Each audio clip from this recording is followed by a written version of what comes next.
सभी को जय माता की, जय श्री कृष्ण, हर हर महादेव। मैं अनुपमा शर्मा आपके सामने फिर एक नई कथा लेकर उपस्थित हूँ। पसंद आए लाइक, सब्सक्राइब, कमेंट, शेयर जरूर करें। तो एक स्त्री थी और वो समुद्र के किनारे टहल रही थी, ऐसे ही घूम रही थी। तो समुद्र की लहरों के साथ एक पत्थर आ गया, चमकीला पत्थर। तो उसने वो पत्थर उठा लिया और अपने पर्स में रख लिया और वो फिर से टहलने लगी।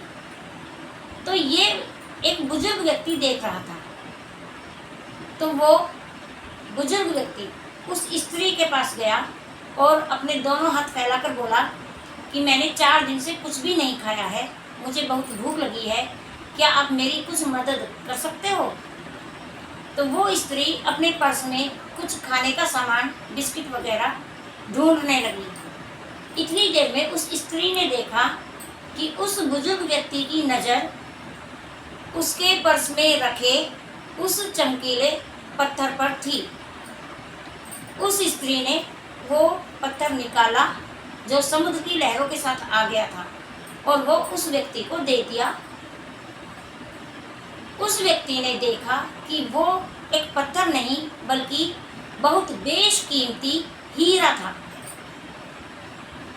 अब उस व्यक्ति ने उस स्त्री से पूछा कि क्या आप जानते हो कि ये एक पत्थर नहीं है, ये एक बहुत कीमती हीरा है। वह स्त्री बड़े सहज भाव से बोली, हाँ मैं जानती हूँ कि ये एक हीरा है। बुजुर्ग व्यक्ति बोला, तो फिर आपने मुझे ये आसानी से क्यों दे दिया और आपको तो कोई फर्क भी नहीं पड़ा? वो बोली, क्योंकि मेरी खुशी इस पत्थर में नहीं है, मेरी खुशी मेरे मन के भीतर है, मेरे मन के अंदर है। यह सुनकर उस व्यक्ति को बड़ा आश्चर्य हुआ कि इसके अंदर इतना समर्पण का भाव, इतनी खुशी जो हर व्यक्ति में नहीं मिलती है।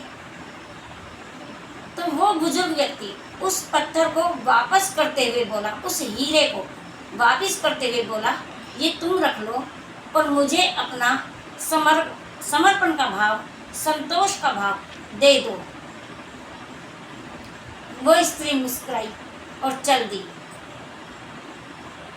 वह व्यक्ति फिर दौड़ा दौड़ा उसके पास गया कि सुनो, मुझे अपना ये समर्पण का भाव और संतोष का भाव प्लीज दे दो।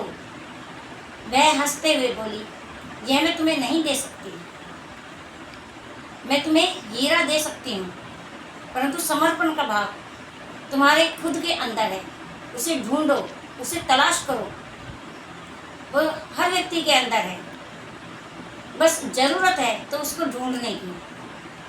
तो ये थी आज की कथा। पसंद आई हो तो लाइक, सब्सक्राइब, कमेंट, शेयर अवश्य करें। धन्यवाद और अगली कथा तक के लिए मुझे आज्ञा दीजिए। जय माता।